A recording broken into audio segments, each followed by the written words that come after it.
Hey everybody, welcome to the Comic Book Look. We're going to let this cook for a little minute here, and we're going to give Mr. John on Demand the minute to win it. So best you believe he's got a good one. Yeah, I absolutely am ready for this. Absolutely you are. I got wind about something that's kind of happening that's pretty neat in the Sioux Falls area. It turns out there's this really cool company called Bamboo Panel Studios that happens to be sponsoring the There we go. Super Snowball 2024, which is a cosplay kind of gala that's coming up on February 2nd, Friday at the Icon Lounge. So, my minute to win it for you guys is definitely come check it out because we will be tabling there. And fingers crossed, if we get this printed in time, Bamboo Panel Studios will have the first Ashcan preview issue debuting our work in print. And we are very, very excited about that. So that is a minute 12. I think I have met the threshold of this show requirement. So back to you, host. Ladies and gentlemen, boys and girls, and everything in between, hope you're having a wonderful day. Hope you're having a fantastic night. Maybe you have a nice beverage right now. Maybe you don't. Who knows? We're going to keep rolling. This is the Comic Book Look. I am with two handsome gentlemen right with me right now. The one under me, we're gonna go with under me right here, is Mr. John Runyon, John on Demand. He demands all things, but all positive, wonderful things. And he is ready to show us two books today that he has read. I'm very excited to see them. Me too. Yes. And the next after that is Mark C. Shelton. I don't know if you guys know this, but this man actually is Superman. Oh. He just is Superman. He just doesn't want to let you know. Like he's a mild-mannered reporter on the side. But he's just here to fight some crime. That's right. So, but in between his crime busting and crime solving, he's here to read some comic books too, and he's got two left here. And there's me as well. I'm also here. All right, let's go. All right, so we got two books each. Who would like to start? I'm going to jump in because I don't want to follow either of you because you always do a good job. So logically, let's just have me be the opener act. But this book is no opener act, and I'm so annoyed that it took me this long to read this. Okay. So for me, I have 3 short boxes I'm working through right now of new stuff, and then more to file into those short boxes of new stuff. But with that, I am talking from Dark Horse Comics, The Oddly Pedestrian Life of Christopher Chaos, issue number 1. This book, I had truly no idea what I was getting into, and I am a huge geek now that I'm getting into comic book creation. I love to look at the fine print, see who the creative team was, what they're using for their titles. With the stream, there's another stream that I'm in coming up, Undercover Comic Reviews, where we literally pay close attention with a magnifying glass, per se, to the titles that the editor is giving himself, the artist, etc. So it's kind of fun to catch those details and see. But there was something in here that I have not seen before, and it calls out the publisher, and then it calls out Tiny Onion editor, Greg Lockard, and then Dark Horse editor, Daniel Chabon. So my question is that did this... Oh, it did. Never mind. I'm reading the fine print. Tiny Onion Studios is where this book originated from, and then it maybe graduated into a Dark Horse book. So that's just interesting because when you're building a comic book, what does that look like when you have an editor and then you bring another editor in? It's like, do they undo the previous editor's suggestions, or what does that look like and feel like? I don't know. But I thought it was really cool that they credited both of them. I'd imagine it wouldn't change too much, I would say, because if it's like they would... I mean, that was what my hope would be, at least. Yeah. I just thought it was really neat, though. I'm like, I've never seen like dual crediting before or anything like that. So kudos to Dark Horse for that. I feel like if a book like this went with Marvel or DC as a publisher, I feel like they would wash it and have just the main DC or Marvel team listed on. You know what I mean? Like it wouldn't be like Tiny Onion writer and then maybe Marvel, it's like Tiny Onion is the company that the guys use and make their comic like Bamboo Studios is. Mm. But let's say like maybe Bamboo Studios is like has their book is popular enough to where Dark Horse wants a little bit of that and publishes the book more worldwide. So maybe that's what's going on there with that. It's a small publisher still going for that local scene, but then but Dark Horse picks it up, sees it's good, throws it out. I don't know why this is bothering me so much, but I just was like, this is so new and cool. Second thing about this book, you got a random werewolf appearing in the book, and of course I'm like, that's amazing. Absolutely. And ultimately, this is Christopher Chaos is exactly that. He is pure chaos, unpredictable. I won't spoil what happens to the werewolf. I will say, however, that Peggy the pigeon is the real MVP of this book. He has a pigeon that he's friends with named Peggy the pigeon. Ooh, we got a comment here. I have to interrupt my review really quick because Jeff is VIP. Jeff, good to see you. Thank you so much. Maybe it'll warm up someday and I can come in. Please keep my X-Men books up to date. Not sure if the titles are changing. I know Red is finished. Sam, you have a mission. That's on me. Boom. So there you go. Jeff, Sam will make sure we'll get that going for you, Jeff. We'll make sure X-Men's still in there for you. And there are a lot of like X-Men books that are like 5-issue runs and stuff. I know Cable 1 just came out today or something. So we're gonna do a hard reboot soon, I think, where it's gonna be like 90s again. Yeah. But like I said, Peggy the Pigeon is definitely the MVP here, and I love that Peggy the Pigeon got fed and then flew off, and then a garbage truck hit her, and then she got like blood everywhere. But then he's able to like resurrect the pigeon as a Frankenstein pigeon. Pigeon. It's fantastic, and the lettering decisions that were made here. The pigeon says "coo" when it talks and COO, and so it's a normal comic bubble when the pigeon is alive, right?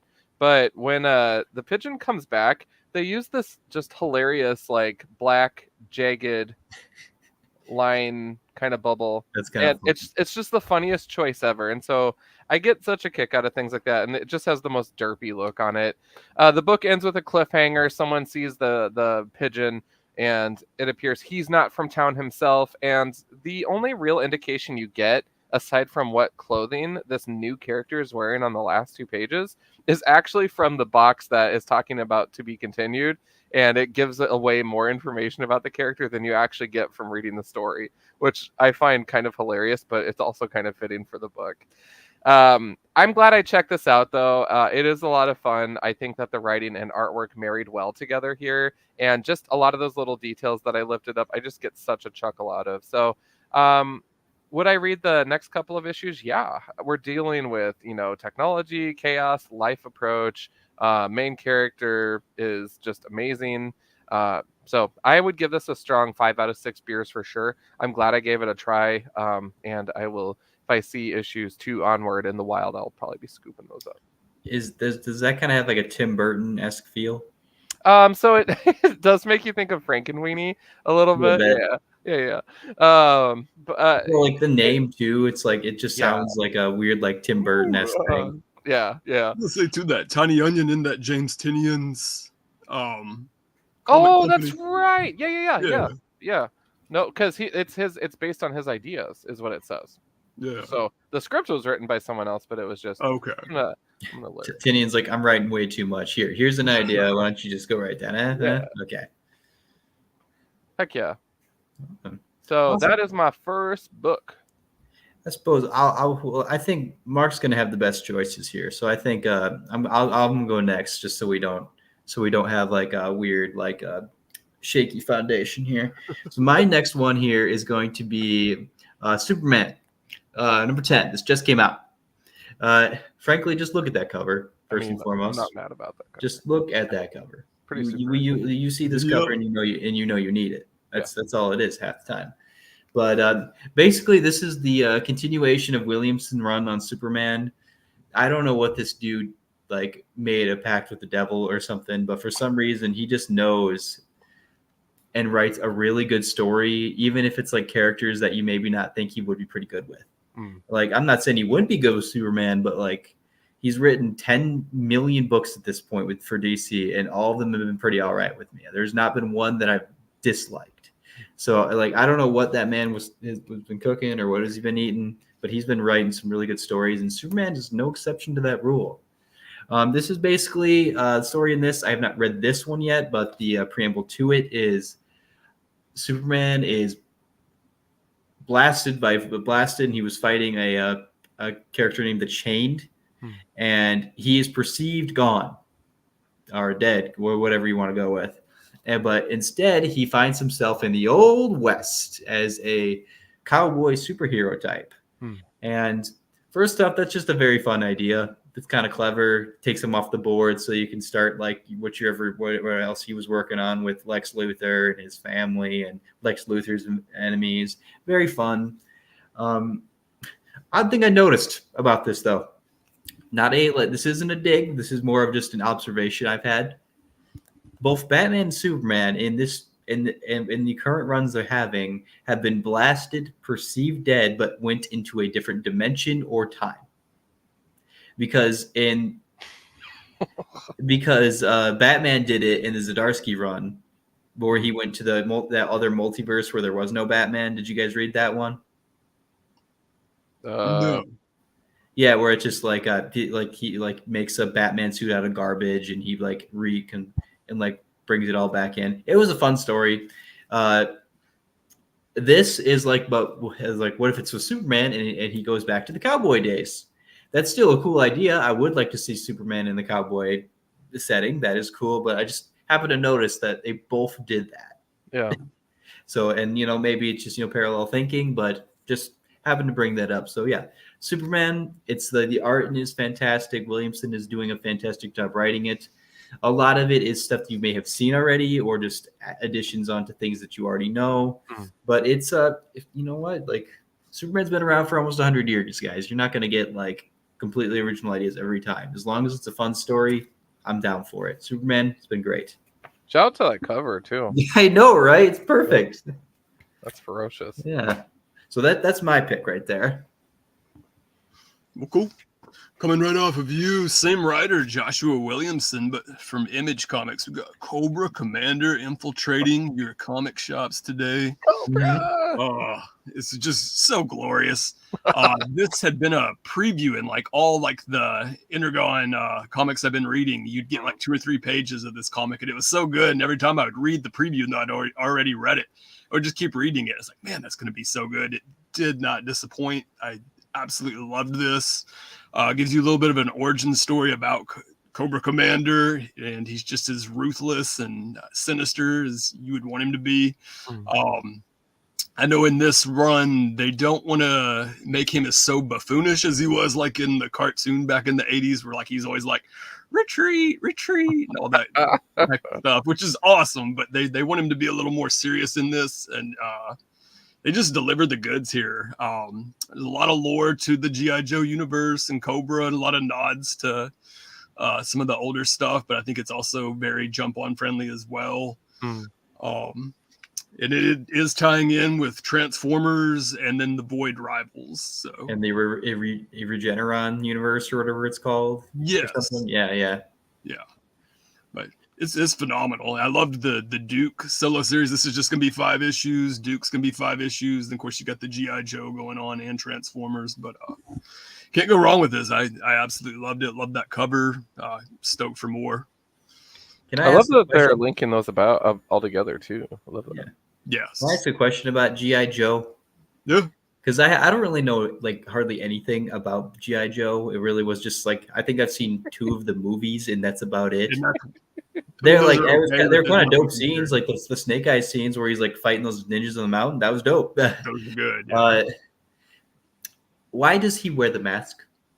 Cobra Commander? Why does he wear that shiny mask? You're going to get different origins from different mediums, but I know going back to the cartoon series, there was a movie, G.I. Joe the movie, that explains all of that. And I'm trying to remember, it goes back to Cobra Law, and I can't remember exactly what happened, but he used to be a man. And I think Cobra Law had dropped a mutant bomb of some sort that had turned him. It's been a while since I have seen that movie, but he goes through that movie as the snake. He becomes a snake person, and that's why he wears that to covered that his snake form because he's so grotesque, and he goes around in that movie that like a famous line in that movie is he's like kind of just gone mad, and he's like, I used to be a man, and he like says that repeatedly. Oh, that is not what I expected. No, but now the that comic is not what I expected you were going to say. I mean, they're really not going for subtlety for Cobra Commander, it seems. Like, no. I'm a bad guy. I look like a snake. You know what it is. There was one time, too, where he just wore, like, a cloak over his head. Kind of like if you think about, like, a Pac-Man villain, he used to have, like, just like a cloak over his head. Oh, kind of like what's his name? Grifter wears. Yeah. Bit. It would cover his whole head, though. Yeah, like G.I. Joe is something I'm like, I have no idea what any of this is. No, I grew up with the main character? Cartoon, loved all of it. Who's like the main character? Who's like the one everybody loves? Shadow. Probably Duke. It was like G.I. Joe. Like Storm Shadow. I know it's not Storm Shadow. Elite. Snake Eyes. Yeah.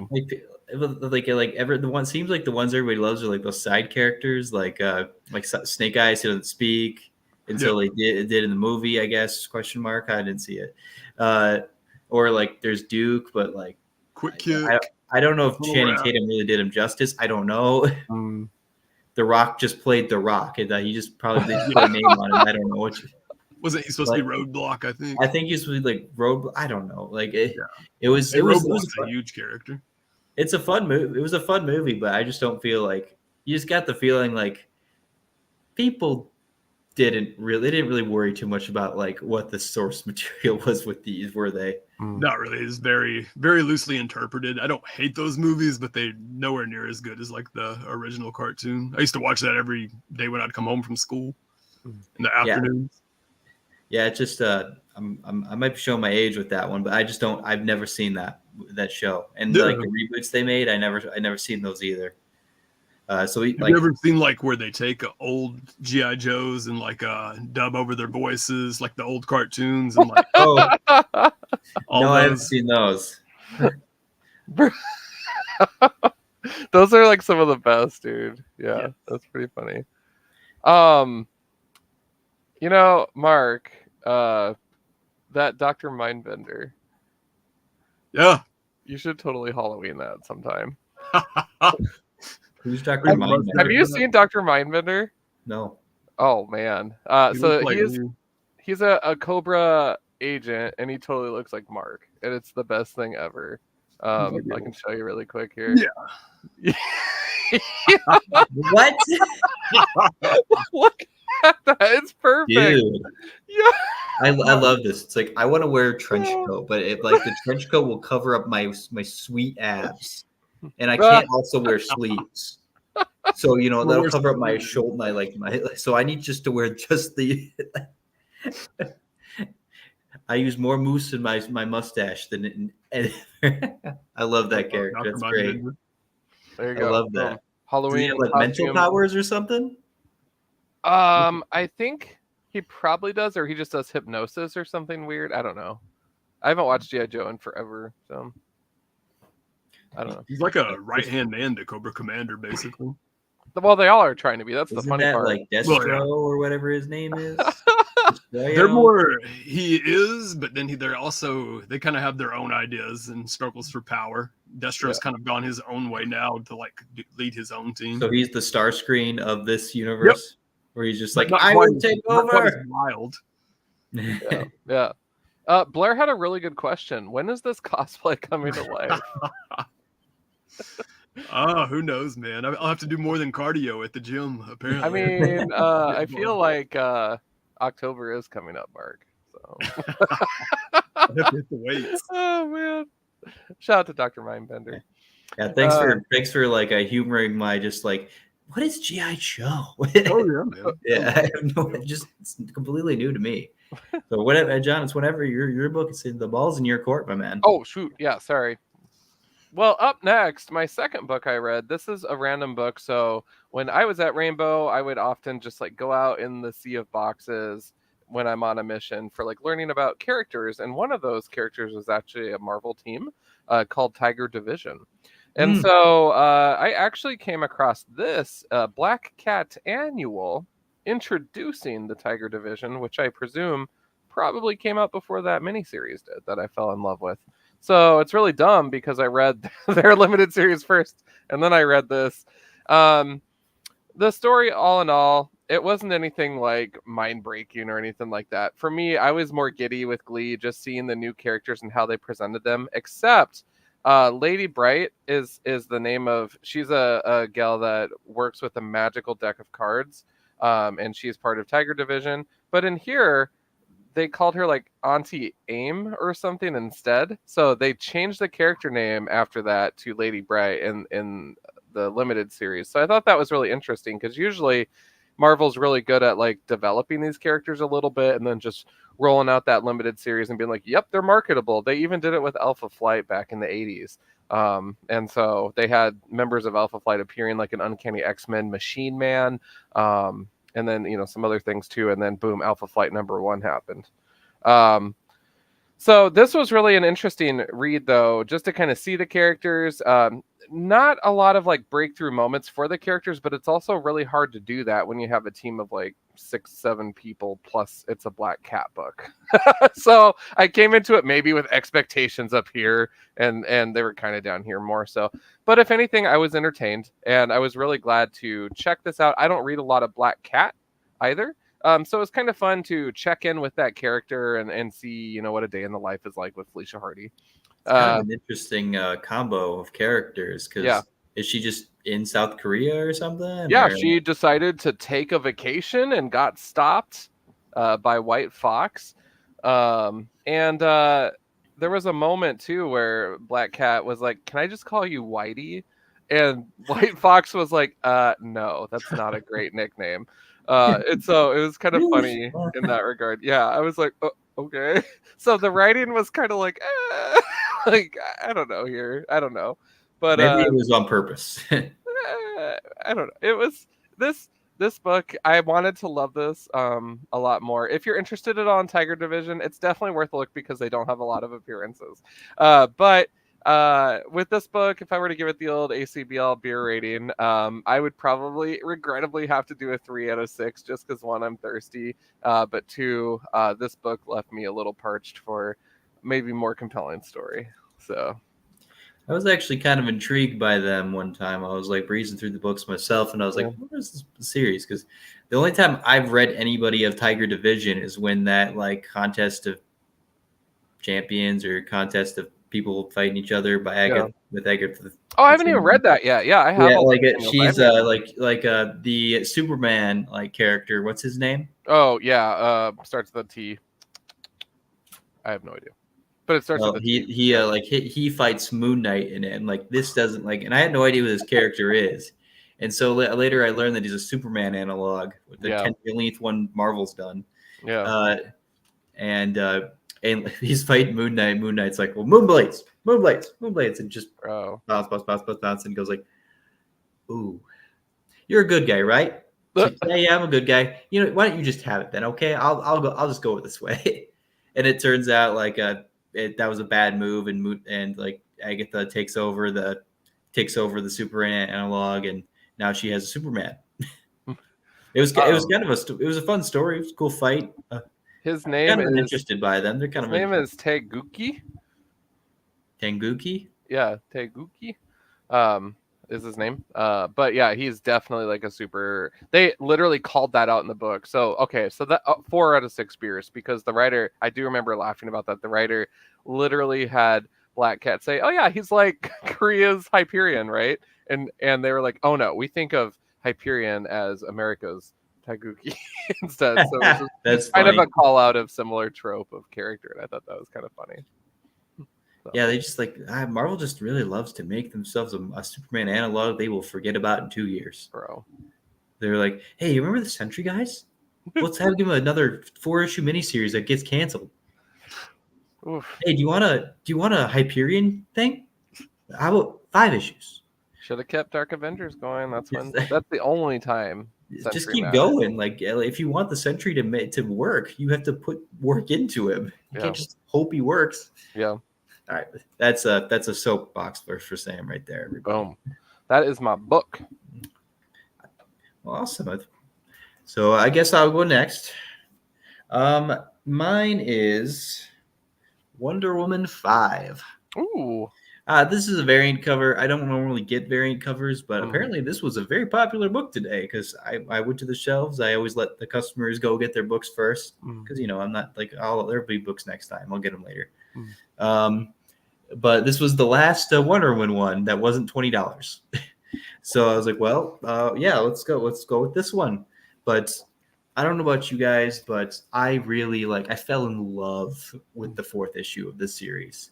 Just it oozed everything that I enjoy in a story, which is 3 narratives almost, or 2 or 3 narratives just weaving in and out of each other. You're just the artist showing you one story, but the narration's telling you another, and there's underlying themes throughout the entire thing. The 4th issue just did a stunningly beautiful job doing that. It was about a kid who's dying. He finally wishes his make-a-wish basically is to go hang out with Wonder Woman for one day. And she goes, yeah, okay, we can do that. What do you want to do? He goes I want to go to Themyscira. I want to see where you live. And everybody at this time is telling Wonder Woman, go back where all the Amazons are, because they're doing a racism allegory for the Amazons right now. And she's like, all right, we're going there. And it turns out she's not really even welcome in Themyscira that much. And she goes, and they go, and you brought a man. And she goes, I'm Wonder Woman. You're here because of me. Back off. And then she goes and has a wonderful day with this boy. They go on the kangaroos and they do other things. The boy goes is it weird that I like you? You're my favorite hero. Shouldn't I like Superman? And she goes, you love whatever you want to love. It was tear jerking. I would genuinely felt every bit of that story. And I just can't wait to read number 5 and see. Hopefully it continues that, because this series has been fantastic. It is figuring out if it's still in continuity. We'll figure it out, but it's been killer. It's been fantastic story so far. I'm loving it. So yeah, awesome. Wonder Woman 5.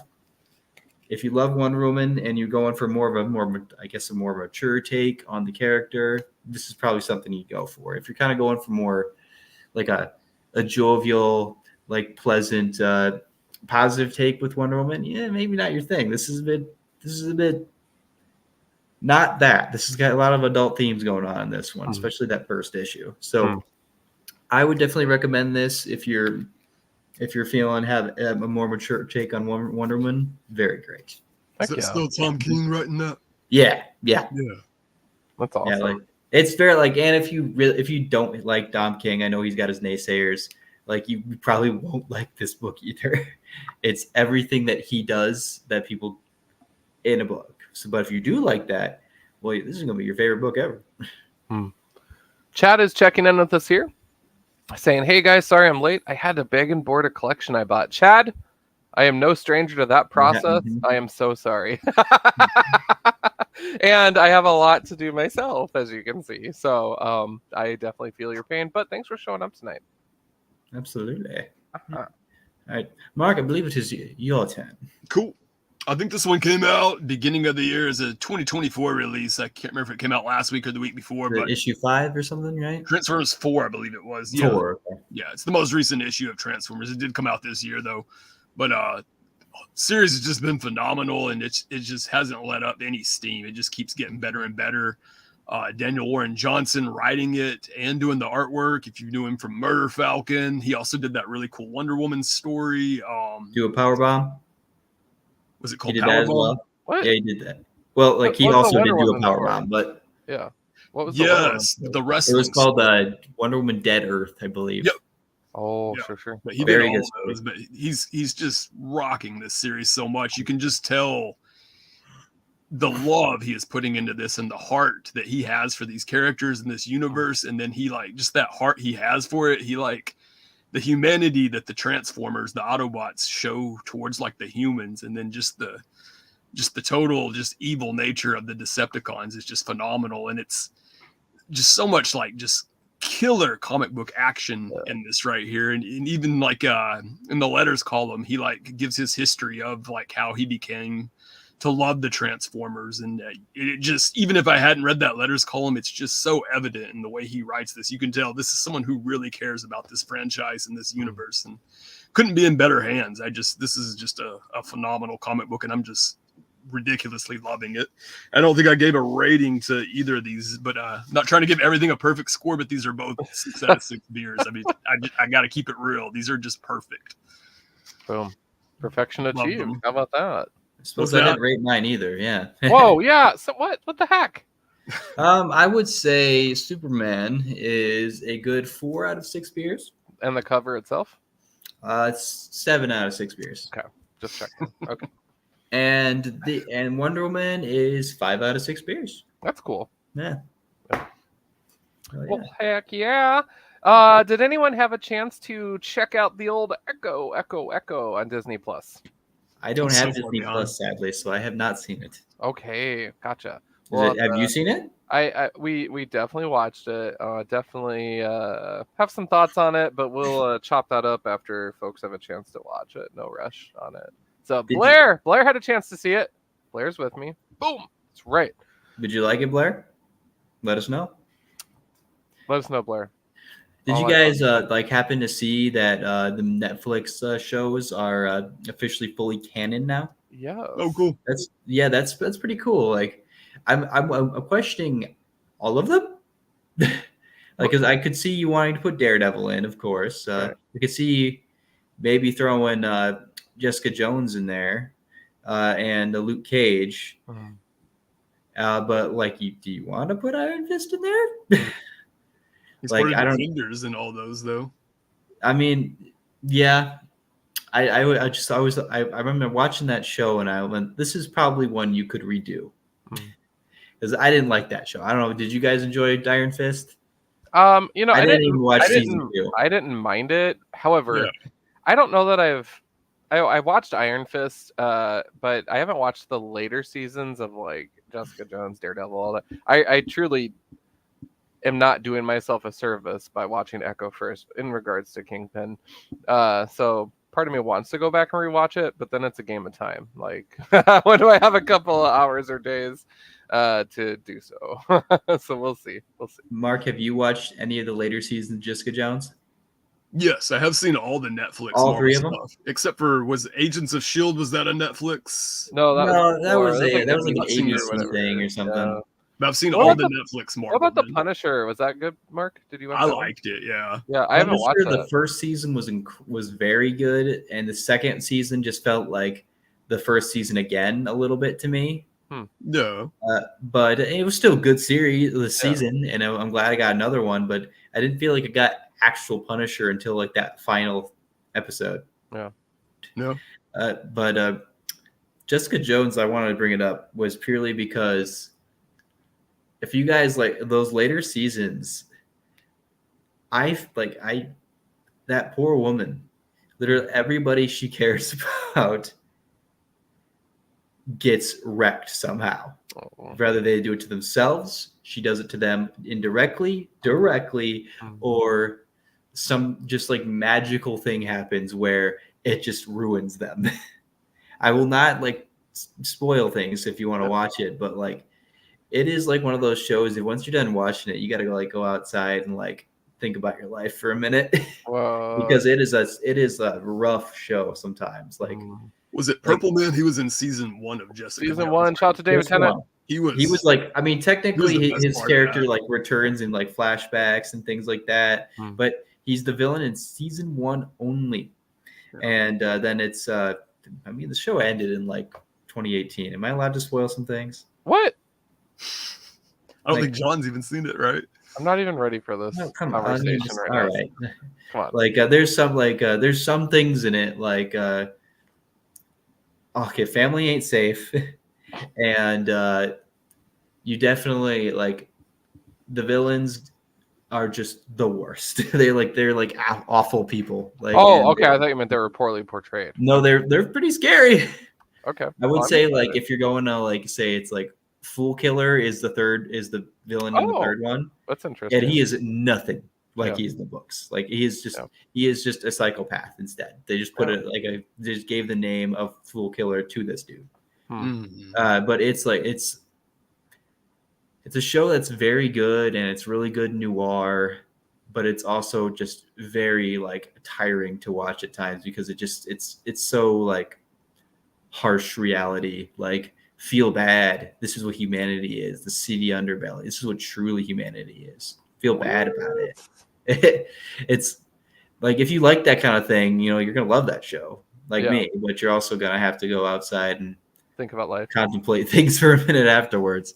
So yeah, I remember the fight scenes too in Luke Cage. Those were really good. The fight sequences. Oh yeah, that show too. got.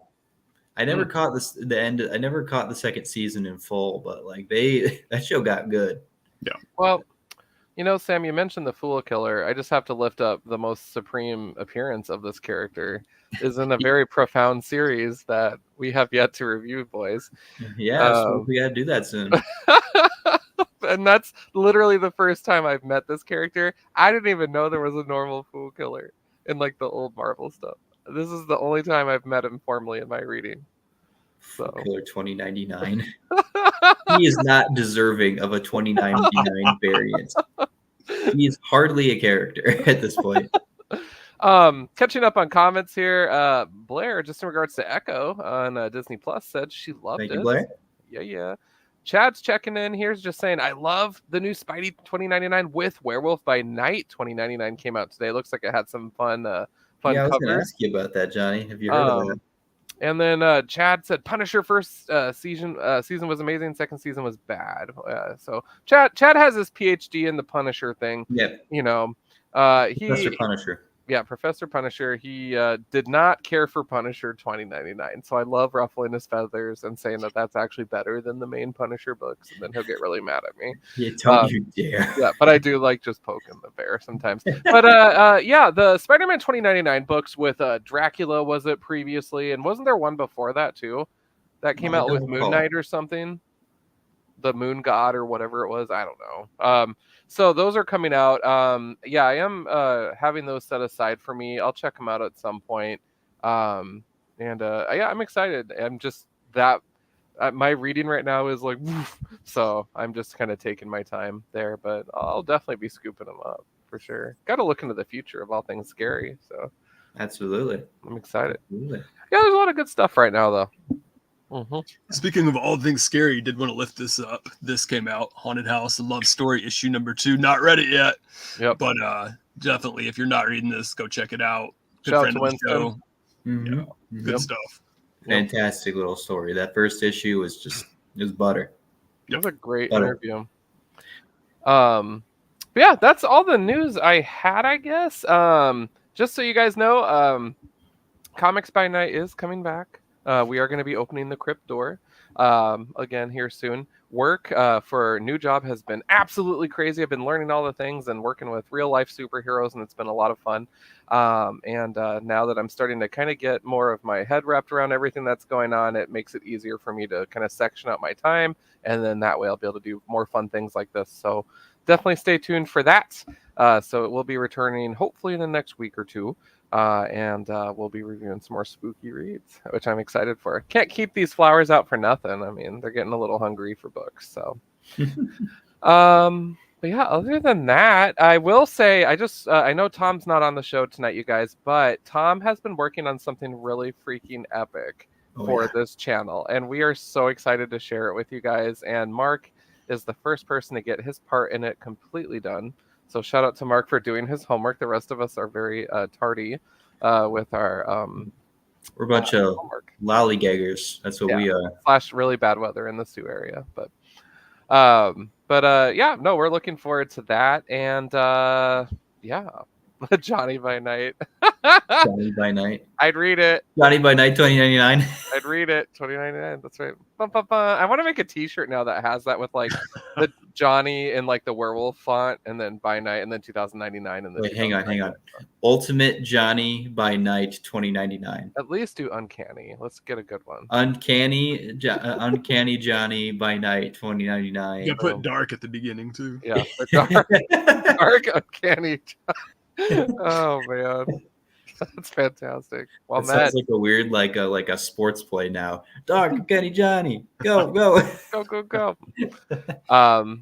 But yeah, no, it looked like it was a really great week in comics, and I hope to get back down to Rainbow down in Lincoln and Starfighter, pick up some reads and check some stuff out. But I am completely satiated right now catching up on all this stuff because I just have so much. And I, when you buy a comic, you buy it with a purpose and you buy it to read it, right?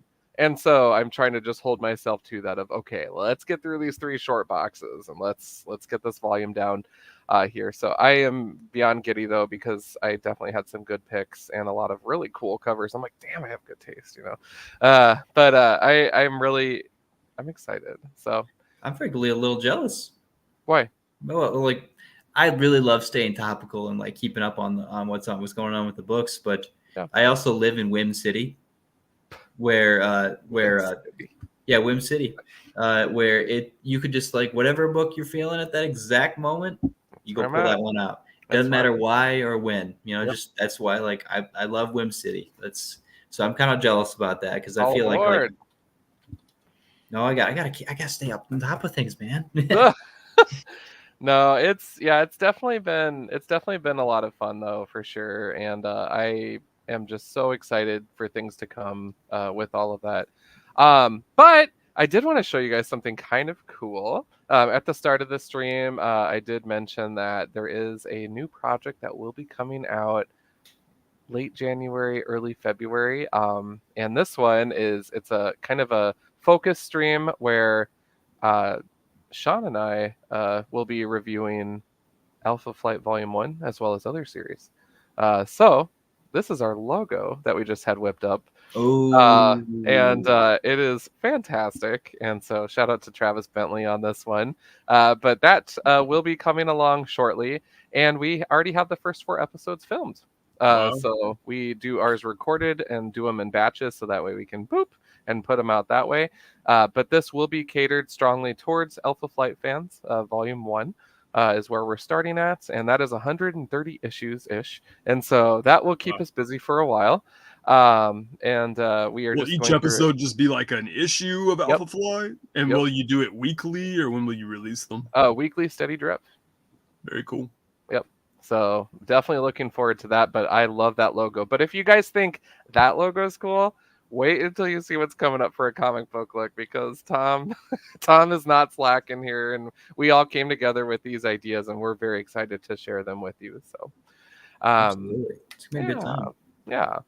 So that's all I had from my side of the world. I apologize, but again, I'm just loving, talking about some books and getting my stuff read. So absolutely. Mark, do you have anything else you want to throw to the world? I think I'm good, man. Just other than I did want to we talked about this last week. I just want to say it was a hot comic. Loved this right here. Right? Really good.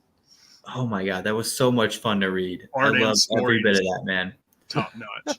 I was so excited when I don't know what made me excited about Zorro so much, but I saw it.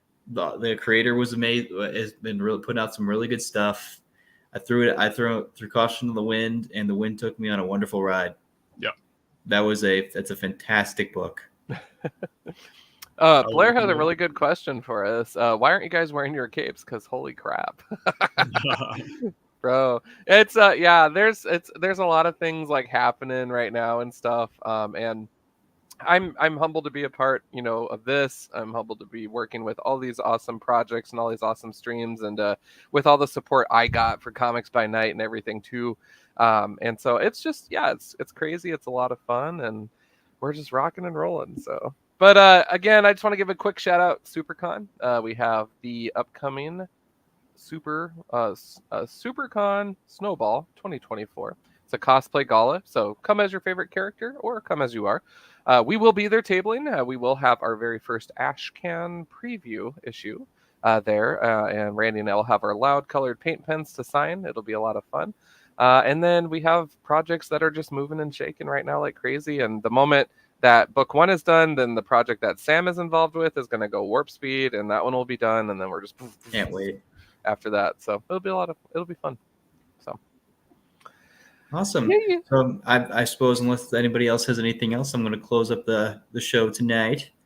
So thank you all for coming on down to Comic Book Look. We really appreciate it. You come on, like you didn't have to, but we appreciate that you did. To my dang it, that's that way right there. That is Mark C. Shelton there. He is Superman, but he will not. But he's keeping it a secret, so please keep it on the down low. And then under me right there is John on Demand, the most demanded man in Hollywood.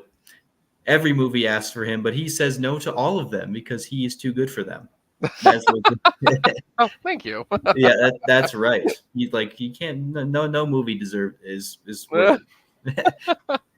And I am also here. So you all have a wonderful night. I'll have to have Johnny press the button to end the stream though. So let's hope we can do this on a wonderful time. Have a good night, guys. See y'all later. What? You're not going to give them what they need? What do they need? Oh, sorry. Mark, hit him with the bagging and boarding's never boring. There we go.